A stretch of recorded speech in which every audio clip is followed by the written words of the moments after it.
I've got a question for you. What are you like? What are you into? How would you describe your perfect weekend? How would you describe your work style? Or how would you describe your attitude toward life? How would you describe the way that you deal with others? There's one thing all of these questions have in common: a request to better understand you, your personality. In both personal and professional situations, it's not uncommon to have questions that seek to better understand who you are. And that means you'll need to have the right vocabulary in English to talk about how you think, how you feel, how you act or behave. If you've ever felt unsure of how to talk about your unique characteristics in an English conversation, in a job interview, or even on your social media bio, you're not alone. That's why in this Confident English lesson today, we're going to explore dynamic sentence starters, rich, personality-focused vocabulary, and real-life examples, so you know exactly how to describe who you are. You'll be able to paint a vivid picture of your character. That means that by the end, you'll be 100% ready with the words and the confidence you need to say, "This is who I am. This is what I'm about." Even better, everything you learn here today is not only helpful to describe your own personality, but to also describe the personality of others, your best friend, your high school sweetheart, your family members, or describing people at work.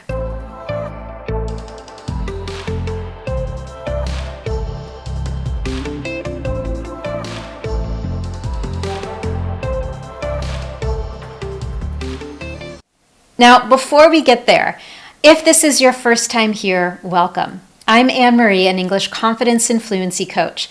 Everything I do is designed to help you get the confidence you want for your life and work in English. If you'd love to explore years of my Confident English lessons and get a variety of free resources from me, you can find all of that and more over at my speakconfidentenglish.com website. Now, to navigate this lesson today, there are 3 things I want to share with you. First, we'll talk about some dynamic sentence starters. These are sentence starters we typically use anytime someone asks a personality-focused question. Then we're going to talk about qualifiers. Now, if you're not sure what those are, don't worry. We're going to talk all about them and why they're so important when we're talking about our character traits. And finally, I've got 6 different stories or examples to share with you so that you can see how we would approach talking about our personality and balance the characteristics that we feel great about, characteristics that we're proud of, and those that we might feel a little bit hesitant about. So first, let's get to some of these common sentence starters. If in a job interview or in just a personal conversation, someone asks, "How would you describe yourself?" Here are a few ways you can begin sharing those unique qualities. I would say that I'm, or if you're talking about someone else, I would say that she's or he's. I would say that she's quite open-minded. A second option, some would say that I'm, but I think. Or some would say that he's, but I think. For example, some would say he's rather strict, but I think he's focused on being well organized to ensure clarity in the office. Number 3, I'm a goal-oriented person. Next, I have a good sense of. For example, with strong listening skills, I have a good sense of what people really need or really want, which helps me in my sales position. I'd describe myself as, or I'd describe her as. I'd describe myself as a problem solver. I guess I'm pretty reserved at work. And finally, I would like to think that. This expresses something that you hope is true about you. I would like to think that I'm very sociable. Now, in a moment, as we continue and I share real-life examples, I will highlight the definitions of several vocabulary words I use, but if you want to review them carefully, you can find them all at this lesson over at my Speak Confident English website. In addition to personality-focused vocabulary, there's one other thing you heard me use in those example sentences: qualifiers. Qualifiers are words that help us show to what degree something is true or not true, or how strong something is. It can also soften a statement. For example, I might be extremely reserved at work or somewhat reserved at work. This indicates the level of strength for that particular characteristic. One example I shared included, I guess I'm pretty reserved. The words guess and pretty are both qualifiers. The first one signals a level of uncertainty. It questions how true that is. And the second one indicates the level of strength. Am I, again, extremely reserved or pretty reserved? In this context, pretty does not mean something that is lovely to look at. Instead, it means somewhat or rather quite reserved. Now, in a moment, I'm going to introduce you to several more qualifiers, and I do want to share a note of caution here. Qualifiers can be used to soften a statement, and we tend to use them if there's a personality characteristic that we are unsure of, or maybe it's one that we're not really proud of, so we want to soften it a bit. If we overuse them, they can also indicate a lack of self-confidence. For example, if you are good at problem solving, then say that you're a problem solver. Don't say that you're kind of a problem solver. It's okay to own your personality characteristics. You'll see examples of this as we continue, but first, here's a common list of qualifiers you might hear when someone's talking about their personality. We've already discussed guess and pretty. There's also very, quite, rather, somewhat, fairly, really, a bit, a little, a whole lot, kind of, and sort of. Let's take a look at 3 quick sentences that highlight the use of qualifiers. Number 1, he's fairly quiet at work, but he becomes rather talkative outside of the office. Number 2, she's pretty studious. She'll definitely do well on her exams.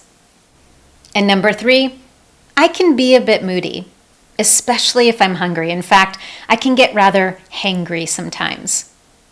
Hangry is slang. It's a word that combines 2 words in English, hungry and angry. If you know anyone that typically gets rather irritable or angry when they're hungry, this is a great word to use. Now, telling someone that I'm moody is something I may not be proud of, so I'm using qualifiers to soften that statement.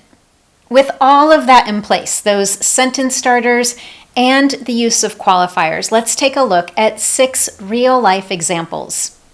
You'll see that each example clearly describes someone's personality, balancing the positive and the negative, while also including examples to explain a particular word choice. As we go through these examples, I want you to listen closely and begin to identify the words that describe you, because of course I've got a question for you to practice at the end. Example number 1. I guess the most important or the most obvious thing about me is I'm a bit of an introvert. If I'm at a party, for example, I'm always the wallflower. But that doesn't mean I don't like being around people. I actually love it. I thrive on deep conversations where I feel a strong connection with someone. And I'd like to think I'm a good listener and a good conversationalist. Let's talk about a few of those words. You are probably familiar with the word introvert. This describes someone who tends to need a lot of alone time. They get their energy from being alone. They can also be rather reserved in more social situations, which leads others to describe introverts as being shy. That isn't always true, but that is sometimes the perception that's there. And of course, the opposite of an introvert is an extrovert, someone who is highly social. They get energy from being in social situations. The word wallflower is a word that is also often associated with being an introvert. A wallflower describes someone who is typically shy in social situations. I always like to tell my students to imagine a party full of people. And of course, you have some individuals who are in the middle of everybody. They're talking to everyone, laughing with everyone. And then you have a few people who love to stay close to the walls. They sort of stay in the background and they might talk with someone at length and enjoy a very deep, meaningful conversation. Those individuals are probably the wallflowers. Another great word here is to thrive on deep conversation.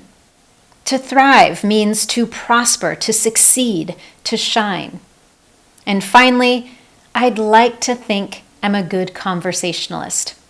A conversationalist is someone who enjoys and who contributes to a conversation. Now, it's important to not confuse this with someone who does all the talking. Someone who does all the talking is not really a good conversationalist. They are dominating the conversation. They're not giving room for anyone else to participate. A conversationalist does both. They participate and they give opportunity for others to participate as well. That requires clear communication skills and fantastic listening skills. Example number 2. Oh, that's easy. I'm super loyal, determined, and goal-driven. I'll do almost anything to get what I want. I suppose a lot of people would say I'm stubborn, but I prefer to see the positive. I'll always find a way or a solution. That's not only true for me, but for my friends and family as well. I'll do anything to help them out. All right, here, let's talk about that word determined.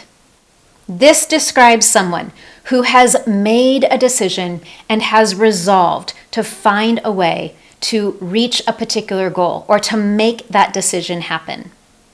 Now, as you may have noticed in the language here, we associated determined with the word stubborn. Stubborn tends to have a more negative connotation, so the speaker used a qualifier to soften that particular description. And they added on their own way to think about that particular word.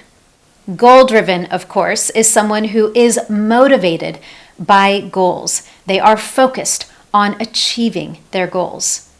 I mentioned a moment ago that stubborn is possibly associated with words such as determined, but it has a more negative connotation.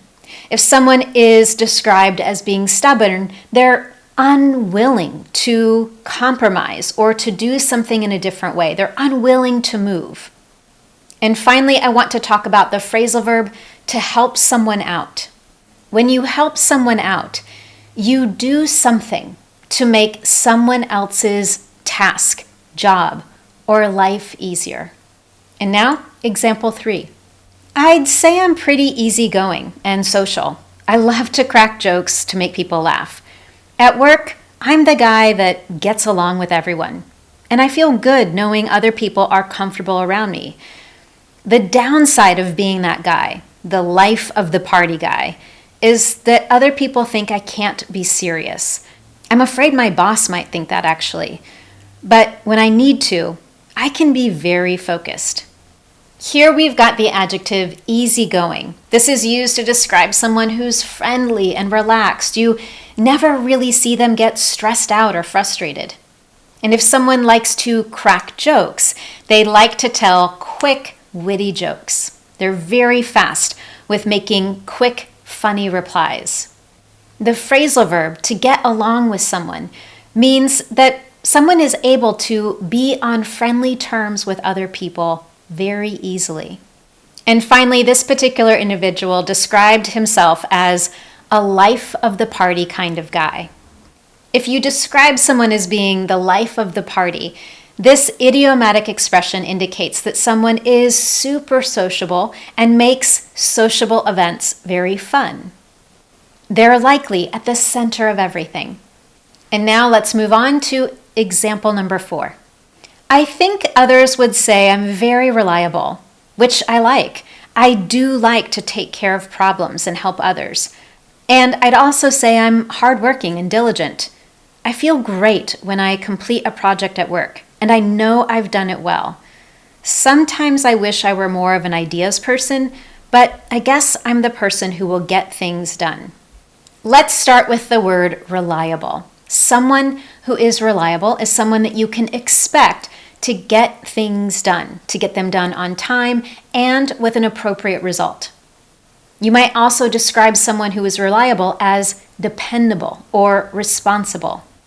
The phrasal verb used here, to take care of, means to be attentive to or to do things that address the needs of other people. If you take care of a friend, for example, you're helping to meet the needs of that particular friend. Another great adjective we had here was diligent.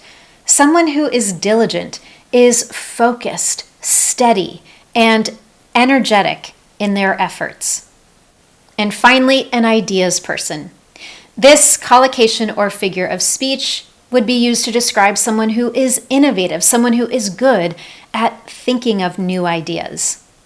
I'm curious if you've started to identify some words that might describe you as well. If you have, keep taking those notes. I've got a question for you at the end. But before we get there, I want to share 2 more examples with you. Example 5. I'm the kind of person who values collaboration and generosity, especially at work. Rather than compete against my peers, I prefer to pool our shared knowledge so that we succeed as a team. This also leads to a more convivial and productive work environment. In this example, we were introduced to 2 nouns that highlight what someone values: generosity and collaboration. Collaboration is any time 2 or more people work together to achieve something together. And generosity is the act of giving money, giving time, giving effort, and usually doing so in a way that is more than what was expected. Then we had an interesting verb use, to pool shared knowledge. Now, I'm sure you're familiar with a pool that people swim in. Here, the verb form takes on a very different meaning. To pool means to put things together, to put money together or ideas together in a way that can be shared among a group of people or with a cause. For example, someone might pool money in order to give to an organization. The collocation shared knowledge, as you might expect, is knowledge that is shared, divided, experienced, or felt among a group of people, not just by one. And finally, convivial can be used to describe an individual, a situation, or an atmosphere, and it indicates that someone is friendly or welcoming, or that that particular situation is friendly and welcoming. And now our final example. I've heard others say that I'm rather direct, and I suppose they're right, although I might prefer to say I'm efficient with problem solving. I'm not afraid of tough conversations, and I'll get straight to the point when I need to. That said, I aim for a diplomatic approach to delicate conversations, communicating with respect and consideration. The adjective direct is used to describe someone who says what they think in a very honest way and without worrying about other people's opinions. We often associate the adjective direct with the language to get straight to the point. This idiom means to communicate in a way that gets to the most important or the most crucial part immediately. They don't waste time with small talk or other details. They go right to the core of the matter. Here we also had the adjective efficient, which can be used to describe a person, a process, a system, a machine. And it means that that individual or that process works quickly and it works well. Lastly, we had the words diplomatic and consideration. The adjective diplomatic is used to describe someone who speaks and acts in a way that doesn't cause any offense. It's very soft language. And finally, to do something with consideration means to do something with a lot of thought, to do it very carefully. Now, as you might guess, it's time for you to practice, and I would love for you to take into consideration all the words that you've learned in this lesson today. Identify a few that describe you. Imagine, for example, you're at a party. You meet a friend of a friend, and during some conversation, you start to have some connections. Someone gets curious, and they say, "So, tell me about you. What are you into? What are you like?" Or perhaps you're at a job interview in English, and the interviewer asks, "How would your coworkers describe you?" If you want, you can share your examples with me in the comments below. And if you're not comfortable describing yourself, you could also describe someone you know. Consider a coworker or a friend. Now, if you choose that option, please don't share any names. We want to respect privacy. So you can simply refer to a friend of mine or a coworker of mine. With that, if you've found today's lesson helpful to you, I would love to know. As always, you can tell me in a few simple ways. Number one, give this lesson a thumbs up here on YouTube and share a comment with me below. Number two, make sure you subscribe to my Speak Confident English channel so you never miss one of my Confident English lessons. And finally, go on over to my Speak Confident English website. Review the lessons I have available, the free resources you can download, and I recommend that you get my in-depth fluency training called How to Get the Confidence to Say What You Want in English. Thank you so much for joining me, and I look forward to seeing you next time.